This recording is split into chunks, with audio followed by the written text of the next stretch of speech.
In this video, I'm gonna teach you how to make bubble tea in Frappe Roblox. It's a very quick and easy process, so make sure to follow along. As you can see, this page on the bulletin board for the dev forum has all the recipes that we are looking for. So look for Frappe Recipe Guide Roblox on Google and access the first page from the dev forum. In here, you can scroll down until you find bubble tea. It's going to be listed as boba/bubble tea. In order to make bubble tea in Frappe Roblox, you need to use a lot of ingredients. You need to use flavored powder, steamed water, a chiller, shaker, ice, shaker again, tapioca pearls, and afterwards you will be able to get the bubble tea.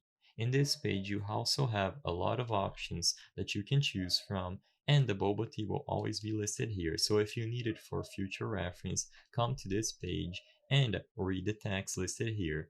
You can see that the flavored powder has various flavors available, and once you choose from any of these, you will be able to make bubble tea and frappe Roblox. Once you are done, you can keep coming to this page to find out more references for different types of beverages. I hope I was able to help you on how to make bubble tea and frappe Roblox. If this video helped you, please be sure to leave a like and subscribe for more quick and easy tips. Thank you for watching.